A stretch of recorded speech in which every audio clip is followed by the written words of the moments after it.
제가 오늘 묵상을 하던 중에 그런 생각이 들었습니다. 여러분, 하나님의 사랑이 우리 모든 사람들에게 동일하게 역사하시는 줄 아십니까? 근데 우리는 왜 하나님의 그 동일한 사랑을 똑같이 느끼지 못할까요? 그것은 아마도 우리가 하나님의 사랑에 대해 많은 차이점을 가지고 있기 때문입니다. 이 부모님이신 분들 많죠? 자녀들을 똑같이 사랑하는데 자녀들은 말합니다. 왜 아빠 나는 안 줘?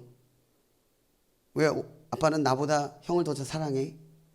분명히 똑같이 사랑했는데 우리들의 반응은 항상 이런 차이를 보인다라는 거죠.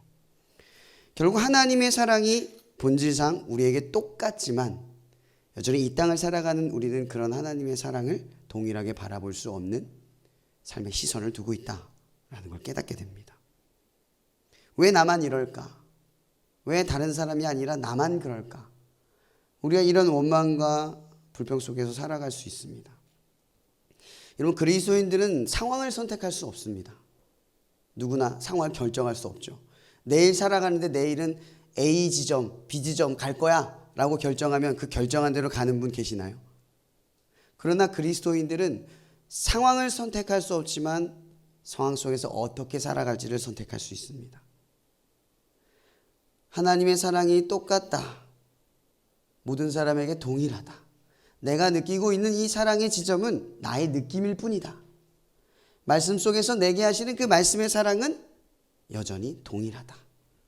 우리가 그러한 선택 속에서 우리의 일상을 살아가는 것이 굉장히 중요하다라는 걸 생각을 해보게 됩니다. 여러분, 오늘 말씀의 주인공은 하나님이지만 그 주인공의 한 사람은 레아입니다. 레아, 창세기의 가장 중요한 인물 중 하나라고 치면 라헬이죠. 라헬은 요셉의 어머니로서 굉장히 많은 지점에서 이름이 불리우고 부각이 됩니다.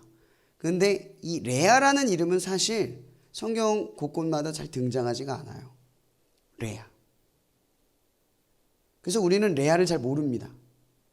근데 창세기의 이 이야기에 레아에 대한 신앙이 나옵니다. 이 짧은 구절 31절부터 35절에 레아의 신앙이 어떻게 하나님을 믿고 하나님을 찬송하게 되었고 하나님을 유일한 기쁨으로 받아들였는가를 설명하고 있다는 겁니다. 그래서 오늘 말씀의 주제가 뭐냐면 보셨다입니다. 일단 말씀을 전하기 전에 여러분의 상식을 먼저 깨보려 합니다. 여러분, 하나님께서는 모든 사람을 사랑하십니다. 이 사실에 대한 다 아멘 하시죠? 그러면 믿는 사람을 더 사랑합니까? 그러면 믿지 않는 사람들을 더 사랑합니까? 하나님의 사랑은 우리가 믿는 것과 믿지 않는 것과 아무런 차이가 없습니다. 상관관계가 없다는 얘기입니다. 믿음 때문에 더 사랑하는 게 아니라 우리는 그 사랑을 믿는 겁니다. 그러니까 우리가 하나님을 믿는다고 해서 더 사랑받을 만한 어떤 자격과 조건을 부여받지 않는다는 겁니다.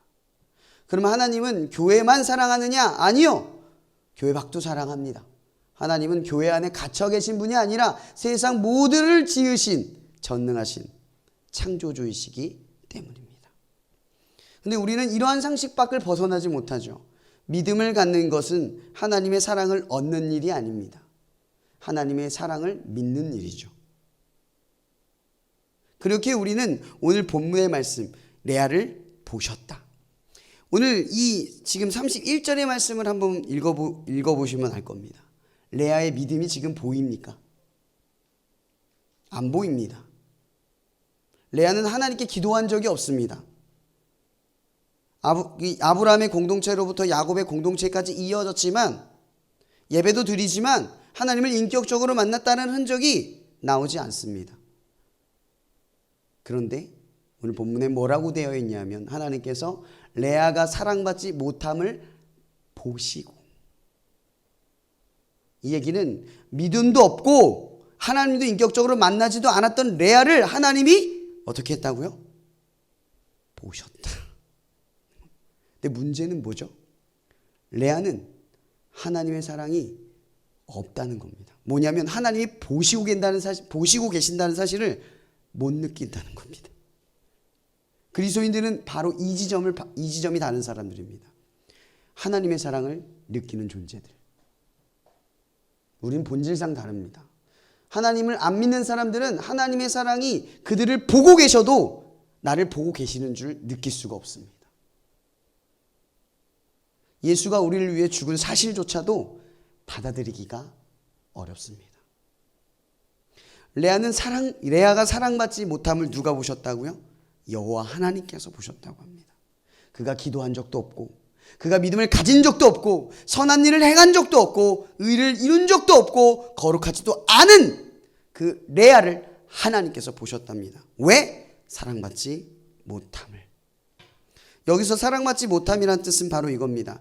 야곱은 굉장히 하나님의 말씀에 잘 순종하는 사람입니다. 물론 꾀가 있는 사람이지만 레아와 결혼한 뒤에 이 야곱이 라헬과 결혼하려고 레아를 받아들입니다.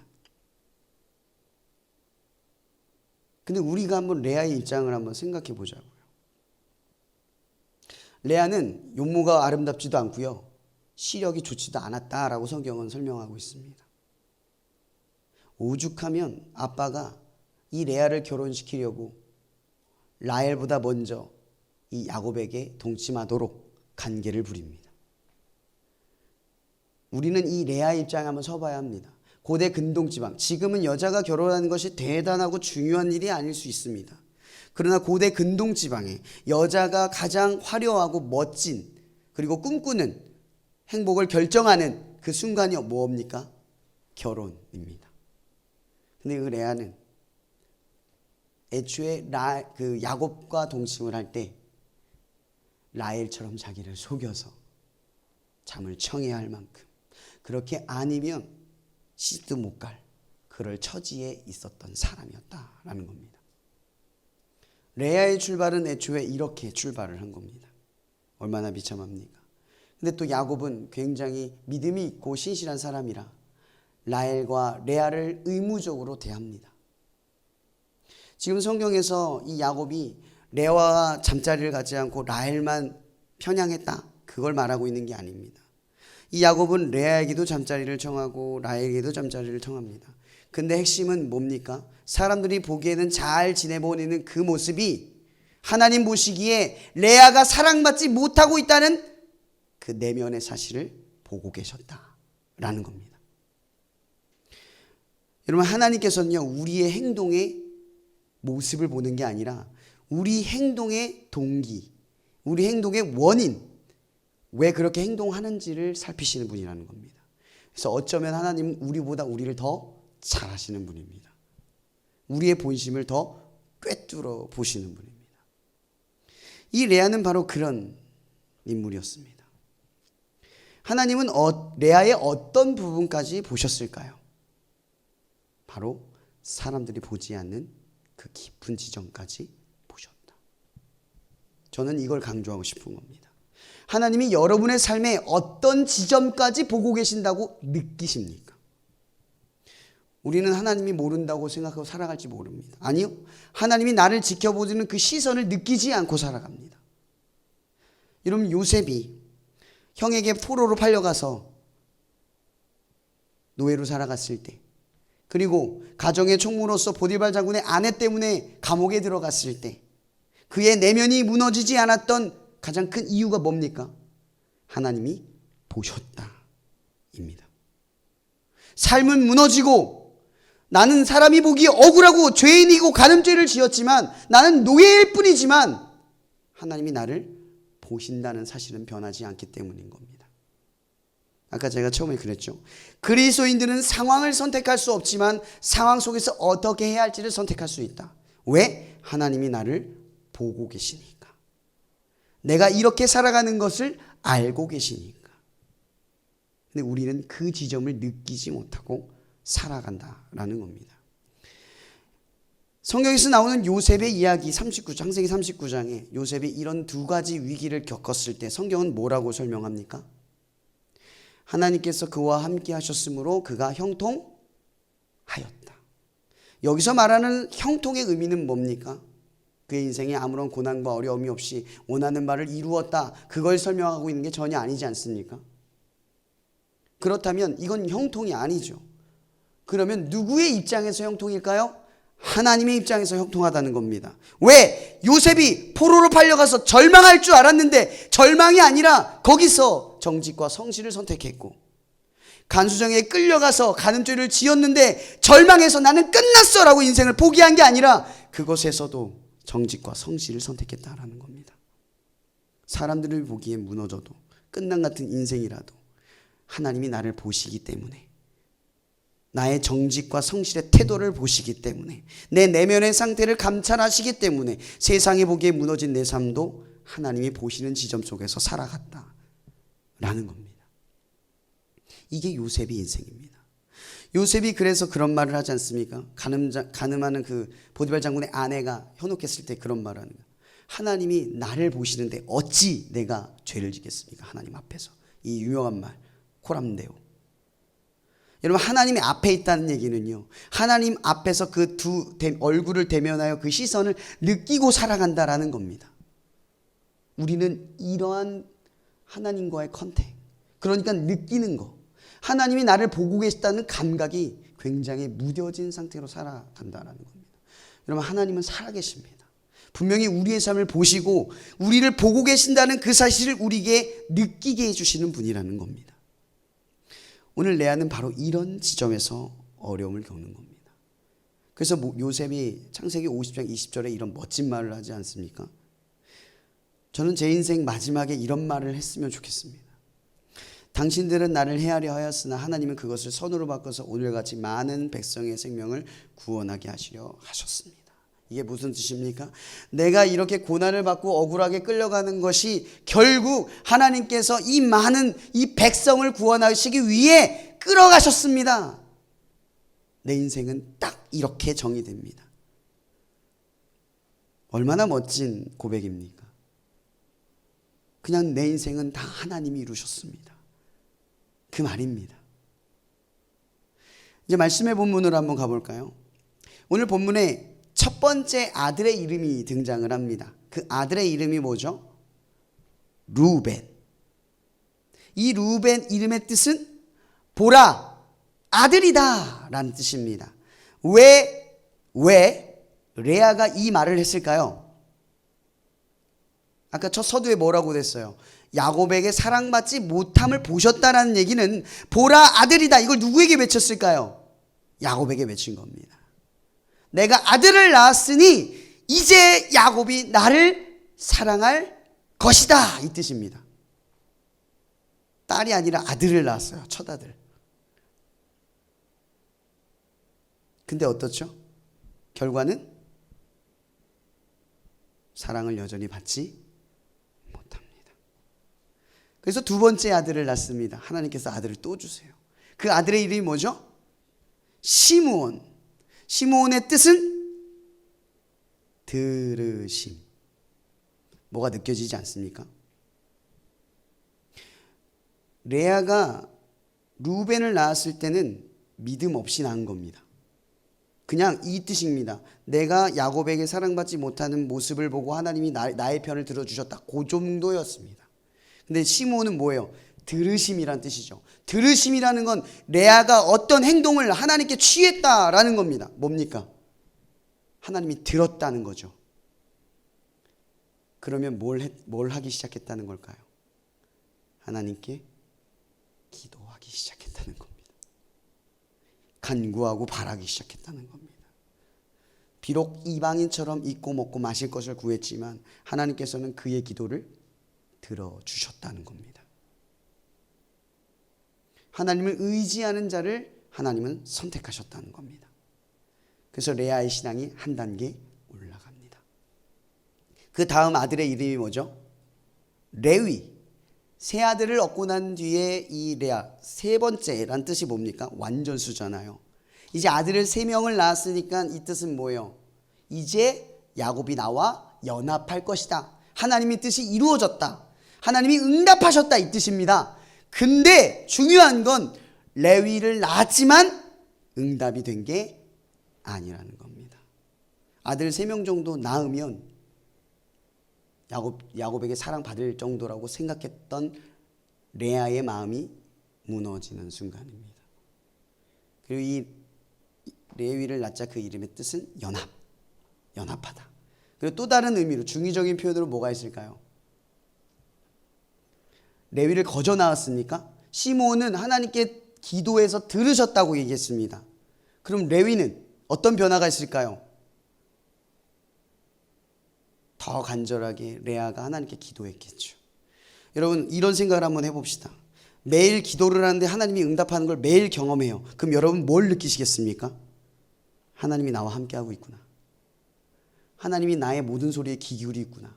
나와 하나님은 연결되어 있구나. 하나님은 나와 가깝구나. 그러니까 레위라는 이름의 뜻의 이중적 의미는 뭐냐면 하나님과 연합하기 시작했다. 그러니까 하나님과 함께하는 삶이 시작됐다라는 뜻입니다. 그래서 기도하는 삶이 하나님과 동행하는 것과 연결되는 겁니다. 많이 기도하고 바랄수록, 사소한 것을 더 구하고 구할수록, 크고 작은 문제를 가지고 기도하는 게 아닙니다. 항상 구하는 겁니다. 그래야 함께하기를 시작하는 거죠. 근데 우리는 중요할 때만 기도합니다. 이러면 이건 종교입니다. 필요할 때만 하나님 찾습니다. 이런 건 종교입니다. 하나님은 우리를 날마다 보시는데 우리는 하나님을 필요할 때만 보고 원할 때만 바라봅니다. 그래서 동행이 일어나지 않고 연합이 일어나지 않는 겁니다. 중요한 것은 레아에게 약간 결여가 있었기 때문에, 그리고 야곱의 사랑을 갈망했던 삐뚤어진 길이 있었지만, 바람이 있었지만 하나님은 그가 사랑받지 못함을 긍휼히 여기시고 레위를 낳게 하셨다는 겁니다. 그러나 중요한 것은 하나님은 레아가 원하는 걸 얻게 하진 못하겠습니다. 결국 야곱의 사랑은 얻지 못했죠. 그러면 네 번째 아들의 이름이 뭡니까? 유다. 여러분 네 번째 유다라는 이름이 이해가 되면 안 돼요. 레위를 낳고도 사랑받지 못했어요. 그럼 유다를 낳으면 사랑을 받겠습니까? 아, 끝났구나, 안 되는구나를 아는 겁니다. 레아도 내가 아무리 아들을 낳아도 라헬의 사랑, 그러니까 야곱이 라헬을 사랑하는 그 사랑은 내가 얻을 수 없겠구나를 아는 겁니다. 근데 변화가 일어납니다. 누가 한번 읽어주실래요? 맨 마지막.